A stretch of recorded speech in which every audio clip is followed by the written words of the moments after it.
Sakhi, the House of Kanchi Weaves, Telangana, Andhra Pradesh.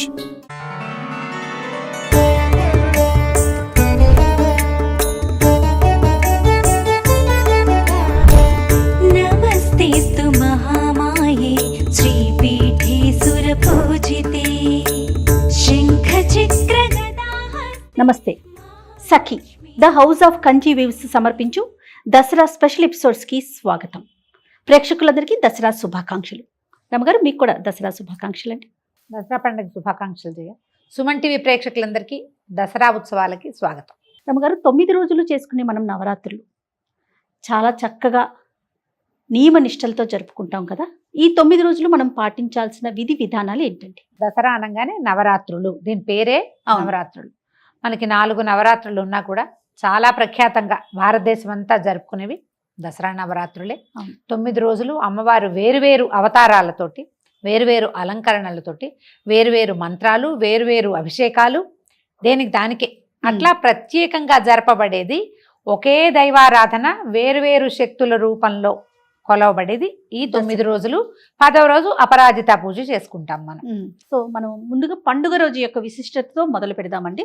Dasara పండుగ యొక్క విశిష్టత, ఆ రోజు మనం పాటించాల్సిన విధి విధానాలు. పండుగ 10వ రోజు కంటే మనం 9 రోజులు ఆశ్వయుజ శుద్ధ పాడ్యమి నుంచి శుద్ధ నవమి వరకు నవరాత్రి ఉత్సవాలు జరుపుకుంటాం. 10వ రోజున విజయదశమిగా భావించి అమ్మవారిని రాజరాజేశ్వరి అవతారంలో అపరాజిత శక్తి కంటే ఎక్కడా పరాజయం చెందని తల్లి ఆమెను పట్టుకుంటే మనం కూడా అలాగే విజయం సాధిస్తామన్న నమ్మకంతో ఆ రోజున ప్రత్యేకంగా పూజ చేసుకుంటాం.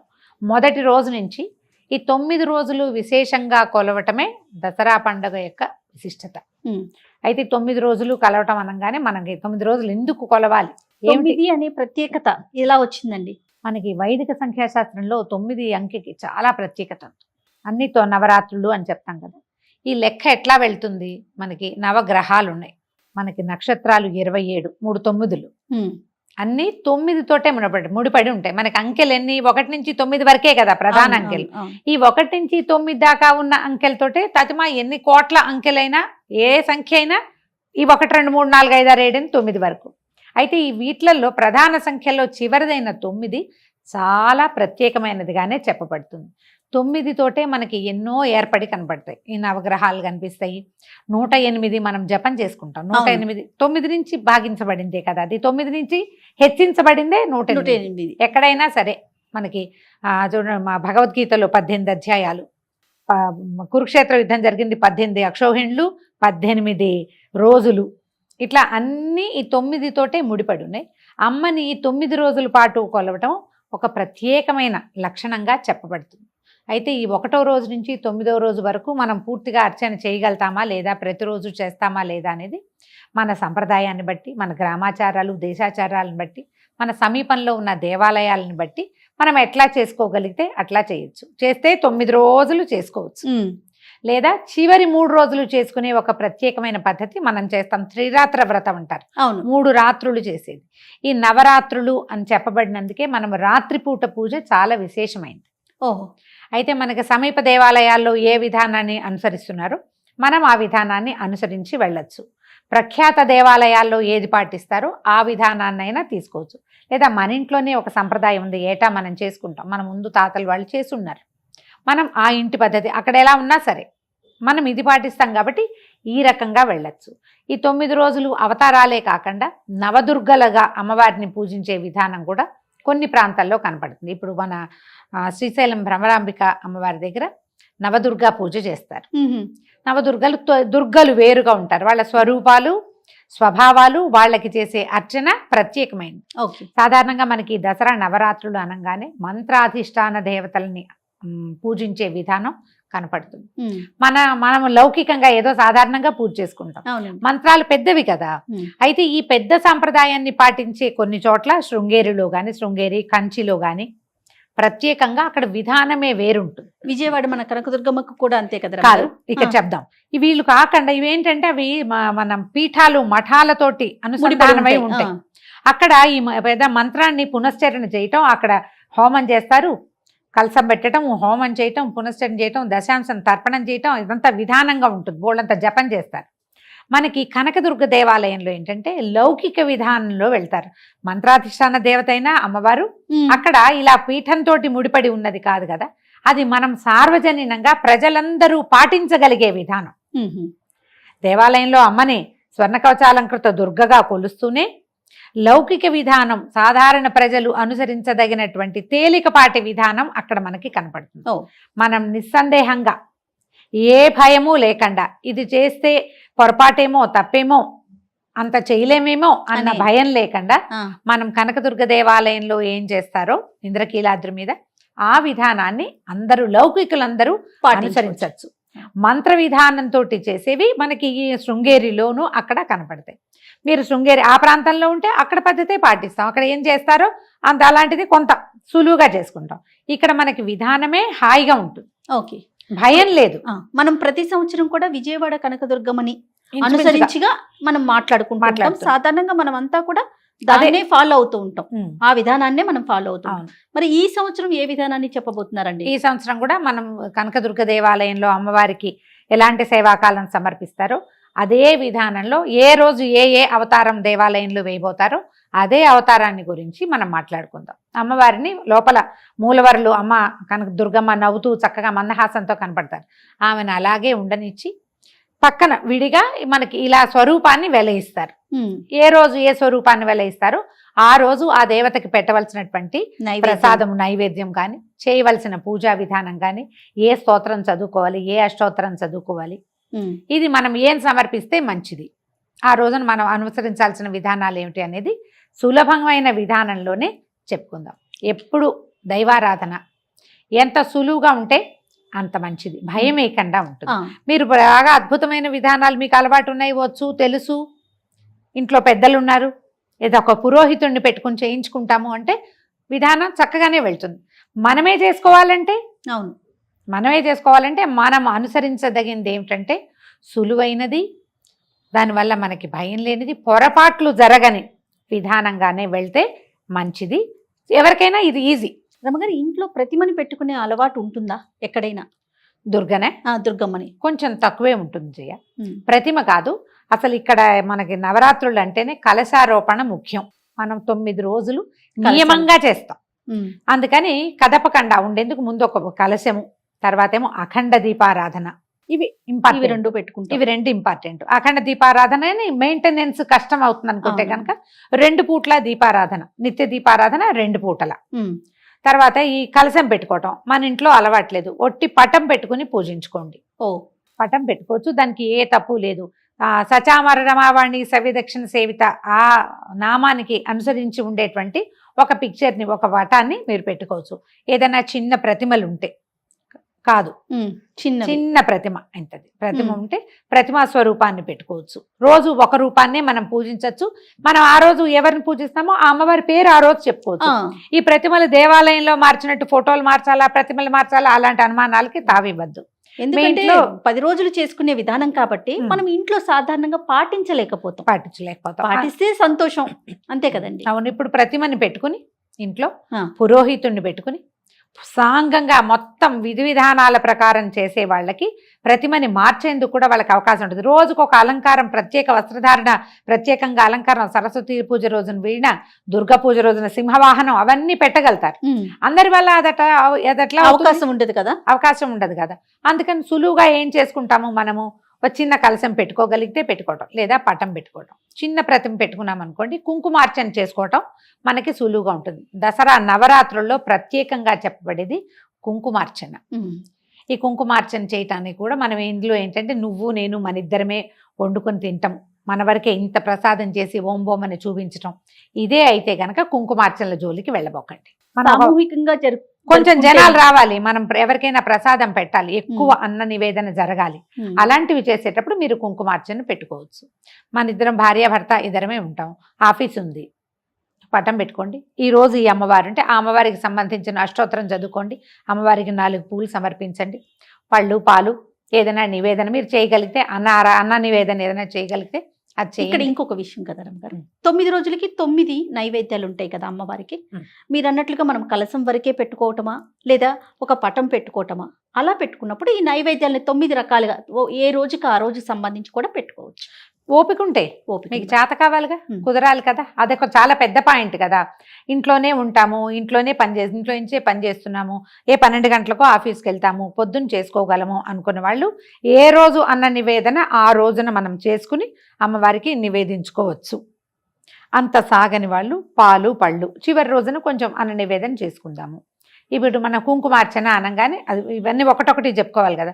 కుంకుమార్చన చిన్న ప్రతిమ ఒక చిన్న పాత్రలోనో ఒక పళ్ళెంలోనో అమ్మవారిని కదపకుండా ఉంచుకోండి. పసుపు వినాయకుడిని చేసి వినాయకుడికి మొట్టమొదట అర్ఘ్యం పాద్యం ఇచ్చి, నాయన ఈ పని అంతా ఈ 9 రోజులు అయ్యేదాకా నువ్వు మాతో ఉండని ఒక దండం పెట్టుకోవటం, వినాయకుడిని పక్కకి స్థాపించడం. ఈ అమ్మవారికి కుంకుమార్చన ఇట్లా తీసుకోవాలి. ఈ పట్టుకున్న కుంకుమ ఇంతే. నువ్వు ఏ స్తోత్రం చదువుకుంటావు, స్తోత్రం అయ్యాక ఒక చిటికెడు స్తోత్రం చదువుతూ ఇలా ఇలా ఇలా ఇలా వేసేయబోకండి. స్తోత్రం అయ్యాక వేయాలి. పట్టుకుని ఏంటంటే మీరు ఇలా వేసేసరికల్లా ఏమవుతుంది, ఈ కుంకుమ చిట్టుగా అయిపోగానే మళ్ళీ తీసుకుంటాం. అప్పుడు ఇంత కుంకుమార్చన చేస్తాం. కుంకుమార్చనకి తగినంత నివేదన వితరణ కావాలి. మనం అంత చెయ్యలేమనుకో, అప్పుడు చేసుకోవద్దు. మీకు బాగా జనం ఉండి రోజు బోలెడంత ప్రసాదం నివేదన చేపెట్టి అమ్మకి అది మనం ప్రసాద వితరణ వినిమయం పూర్తిగా అవుతుంది అని అనుకుంటే కనుక కొంచెం ఒక చిటిక కుంకుమ ఎక్కువైనా పర్వాలా. అలా కానప్పుడు సాధారణంగా అందరికీ కుదరదమ్మా. అవునండి. అందుకని ఇప్పుడు ఏదో ఉంది, మన లలితా సహస్రం చదువుకున్నారు, సహస్రానికి పట్టుకోండి, పుస్తకం చూసుకుంటారో లేదా గడగడా చదువుకుంటారో. సహస్రం అయ్యాక ఈ చిటిక వేసి దండం పెట్టుకోండి. మీరు ఈ వేసే చిటికలు 2 రకాలు 3 రకాలు వేసినా కూడా అది మనం పెట్టే నివేదనకి మనం చేసే వినిమయానికి సరిపోతుంది. తప్పకుండా. ఎక్కువ మందిని మనం పిలిచి ఒక రోజున కుంకుమార్చన పెట్టుకుంటాము, ఏదో 1,00,000 కుంకుమార్చన అనుకున్నాం, ఓ 30 మంది గ్యాదర్ అయ్యాము, ఆ రోజున మరి కాస్త కుంకుమార్చన మరి ధారాళంగా మనకి ఏంటంటే కళగా అమ్మవారి నిండుగా కుంకుమ పోసి ఆ రాశిలోంచి ఆమెను చూస్తే ఒక సంతోషం కలుగుతుంది. కానీ వితరణ జరగాలి కదా. జరగాలి. ప్రసాద వినిమయం జరగని చోట మాత్రం అలా చేయకూడదు. చాలా వేడెక్కిపోతుంది, ఎక్కువ హీట్ డెవలప్ అవుతుందని, ఉగ్రశక్తి అవుతుందని చెప్తారమ్మా. ఇది పెద్దవాళ్ళు చెప్పే విధానమే, మనం పుస్తకాల్లో చూసింది. అదే కొంచెం జాగ్రత్తగా చేసుకుంటే చక్కగా చేసుకోవచ్చు. ఒకవేళ వినిమయం ప్రతిరోజు మనం ఇంత చేయలేము, రోజుకొక ప్రసాదం కూడా మీరు చేయలేరు. రోజు పులగం వండి పెట్టండి అమ్మవారికి. పులగం వండుతాం ఎలాగా, అన్నం బియ్యం గడుకోవటం, అందులో కొంచెం పెసరపప్పు వేసి ఒక చిటిక ఉప్పు ఓ చిటిక పసుపు వేయండి. కడిగేసి కుక్కర్లో పెడతారో విడిగా వండుతారో మీ ఇష్టం. దాని మీద ఒక బెల్లం ముక్క పెట్టి ఒక నేతి బొట్టు వేసి అది నివేదన చేస్తే మహానివేదన. అది ప్రతిరోజు అది మీరు అదే నివేదన చేసుకోవచ్చు. ఓపిక లేని వాళ్ళు ఓపికంటే రోజుకొకటి వండుకోవచ్చు కదా. ఇదొకటి. దీంతో పాటు ఉపవాసాలు ఒక ప్రత్యేకమైన విషయం. ఈ ఉపవాసం ఏంటంటే ఏకభుక్తం చెయ్యొచ్చు, నక్తం చెయ్యొచ్చు. ఇవేమీ చేయకుండా కూడా పూజించుకోవచ్చు. ఏకభుక్తం అంటే పగలు భోజనం చేసి రాత్రి ఉపవాసం ఉండటం, ఫలహారం ఏదైనా తీసుకోవటం. నక్తం అంటే పగలల్లా ఉపవాసం ఉండి రాత్రి అమ్మవారి అర్చన అయ్యాక భుజించడం, ప్రసాదాన్ని భుజించడం. ఇక 3వ మార్గం ఏమిటంటే 2 పూట్ల మనం మామూలుగానే పూజ చేసుకుంటాము, లేదా ఒక పూటే చేసుకుంటాము, ఆహారం మామూలే. ఇందులో ఒక అమెండ్మెంట్ ఏంటంటే మీకు ఉపవాసం ఉండాలని ఉంది కానీ ఉండలేరు, మందులు వేసుకుంటారు, ఏదో ఓపిక చాలదో, ఉద్యోగాలు, చిన్నపిల్లలో ఏదో సమస్య ఉంటుంది. దీనికి ఒక చిన్న ప్రత్యేక అమెండ్మెంట్ ఏంటంటే నివేదన చేసిన పదార్థం మాత్రమే తినండి. అది కూడా అమ్మవారి కోసం ఉపవసించినట్టుగా అవుతుంది. నివేదన కాని పండు కూడా మన నోట్లో వేసుకోవద్దు. ఓకే. ఏది మనం అమ్మవారికి చూపిస్తామో అది మాత్రమే ప్రసాదం మాత్రమే తింటాము. ఈ లెక్క. నివేదన చేయండి. మీరు అన్నం పెడతారా, ఇంకేం పెడతారు, మీరు ఏం చేయదలుచుకున్నా ఊరగాయలు అవి వేసుకోకూడదు. పొద్దున్నే ఏదో పచ్చడి, కూర, పప్పు, పులుసు ఏం చేస్తారో చేసేసేయి. మొత్తం అన్ని అమ్మవారికి నివేదించండి. పళ్ళు ఏదైనా తీపి పదార్థం చేస్తాం, అవన్నీ నివేదించడం, చక్కగా తినచ్చు. మీకు అవకాశం లేని వాళ్ళు, ఉన్నవాళ్ళు ఒక పొద్దు ఉండొచ్చు, నక్తం ఉండొచ్చు, ఏదైనా ఈ విధానంలో తీసుకెళ్ళచ్చు ముందుకి. రమ్మగారు, ఇప్పుడు ఈ 9 రోజులు కూడా మనము తాంబూలం ఇచ్చుకుంటామా? ఇవ్వచ్చు జయ. ఇందులో ఇప్పుడు దసరాల్లో ఇంకొక ప్రత్యేకమైన విషయం ఏంటంటే కుమారి పూజ. రోజుకొక కన్యని పూజించడం కూడా ఇందులో ప్రత్యేకమైన విషయం. 9 రోజులు 9 మంది కన్యల్ని.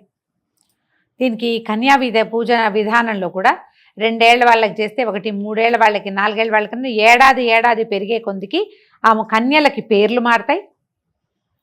ఆ పూజించడం వల్ల మనకి వచ్చే ప్రయోజనం కూడా మారుతుంది. ఇట్లా సిద్ధాంతంగా ఉంది.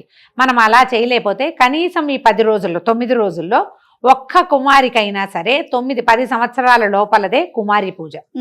ప్రధానమైనది 2 ఏళ్ళు దాటాలి.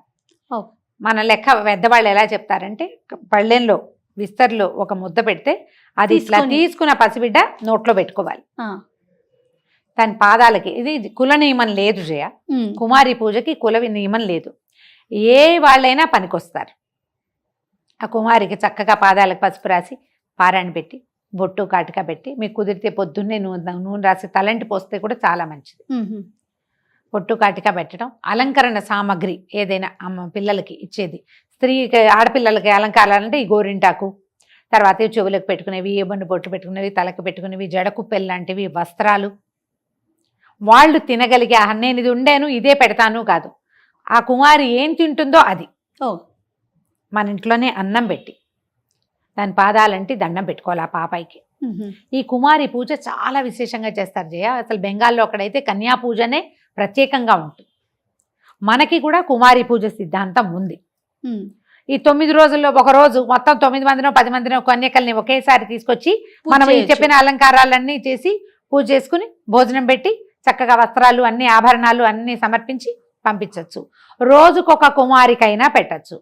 లేదా ఈ 10 రోజులు నియమంగా మనం చేసుకునేటట్టయితే ఒక్క రోజైనా ఒక్క కన్యకైనా సరే నియమంగా భోజనం పెడితే మంచిది. ఇలా చేసుకోవచ్చు. దీంతో పాటుగా అమ్మవారిని ఏం చెప్తాం, సువాసిన్యర్చన ప్రీత అని చెప్తాం. సువాసినులని అర్చిస్తే ఆమెకి ఇష్టం. సువాసిని చేత అర్చింపబడము ఇష్టమే. అందుకని ఎక్కువ మంది సువాసినుల్ని మన ఇంటికి పిలిచి వాళ్ళందరితోటి కుంకుమార్చన చేయించడం ఒక విధానం. మనమే రోజుకొక ముత్తైదుని పిలుచుకోవటం, ఆమె కూడా బొట్టు కాటిక పెట్టడం, పాదాలకు పసుపు రాసి పారాయణ పెట్టడము, ఆమెకి అలంకరణ సామాగ్రి వస్త్రాధికారులు ఇవ్వటం, భోజనం పెట్టి తాంబూలం ఇచ్చి నమస్కారం చేసి అక్షింతలు వేయించుకోవటం చాలా మంచిది. ఒకవేళ మనం అంత నియమం పూజ చేయకపోయినా ఇంటికి వచ్చిన ముత్తైదుని వెళ్ళనివ్వకండి బొట్టు చేతులతోటి. సింపుల్గా చేసుకుంటాం. ఊరికే దసరా దండం పెట్టుకుంటాం. అయినా సరే మన ఇంటికి ఎవరో ఫ్రెండో ఎవరో వివాహిత వచ్చారు, చక్కగా బొట్టు పెట్టి ఒక తాంబూలం ఇవ్వండి, 2 పండు తమలపాకులు, ఓ రవికల బట్ట, ఓ వస్త్రం, ఓ సారీ ఇవ్వగలిగితే ఓ చీరో, ఏం లేవు 2 పళ్ళు చేతిలో పెట్టండి, 2 గులాబీ పూలు చేతిలో పెట్టండి, ఉంటే గాజులు ఇవ్వచ్చు.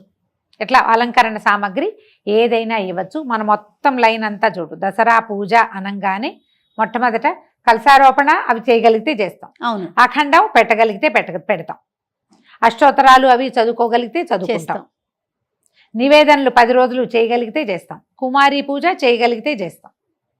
ఇవేవి చేయలేరు మీరు. మీ ఇంటికి వచ్చిన ముత్తైదుకి బొట్టు పెట్టండి, అది చేయగలుగుతాం. దసరా కదా ఇది, దసరా కదా ఈ 10 రోజులు అని ఆమె చేతికి తమలపాకులు ఉండవు అందరిళ్లలో సమయానికి. ఓ పండో ఓ ఫలమో ఇచ్చి, పెద్దవాళ్ళైతే వాళ్ళకి ఒక దండం పెట్టి అక్షింతలు వేయించుకోండమ్మా, ఇది మంచిది. రైట్. ఇది అలవాటు చేసుకుంటే మనం ఏటా చేసుకోవచ్చు. మన విధానాన్ని సంస్కృతిని వదిలిపెట్టకుండా ఉండటం, ముందు తరాలకు అందించడం. పైగా ప్రధానమైనది ఏంటంటే ఈ సమయంలో ఇప్పుడు ఈ శరన్నవరాత్రులు అని చెప్తాం. శరత్కాలమే అత్యద్భుతమైన కాలం. ఈ కాలంలో ఈ 10 రోజుల పాటు ఈ ఆద్యశక్తి అయినటువంటి ప్రకృతి సుప్రసన్నంగా ఉంటుంది. పార్వతీదేవి అనుగ్రహం ఎక్కువగా ఉన్న రోజులు. ఈ రోజుల్లో మనం ఏ శుభకార్యం, ఏ మంచి పని, మనకి ఫలితాన్ని ఇచ్చే ఏ పనైనా ఇబ్బడి ముబ్బడిగా ఫలితాన్ని ఇస్తుంది. ఎవరికైనా బొట్టు పెట్టడం మంచిది, ఈ రోజుల్లో ఇంకా మంచిది. ఎవరికైనా దానం చేయటం మంచిది, ఈ రోజుల్లో ఇది లెక్క అన్నమాట. అందుకని ఈ 10 రోజులు ప్రసన్నంగాను ప్రభావవంతంగాను ఉండేటువంటి ఆద్య శక్తిని మనం ఈ రకంగా అర్చించుకుంటే పాజిటివ్ ఎనర్జీ పెరుగుతుంది. ముందు రోజులు మరింత ఆరోగ్యకరంగా వెళ్తాయి. దీనికి స్నాన నియమాదులకు పొద్దున్నే లేవడం అంతే. అండ్ మనం ప్రత్యేకంగా చెప్పుకునేదమ్మా, శరన్నవరాత్రులలో కొట్లాటలకి గొడవలకి దిగబోకండి. సాధ్యమైనంత ప్రసన్నంగా ఉండండి. కొట్లాట వస్తే వాయిదా వేయండి, తర్వాత ఇక రానేరావు.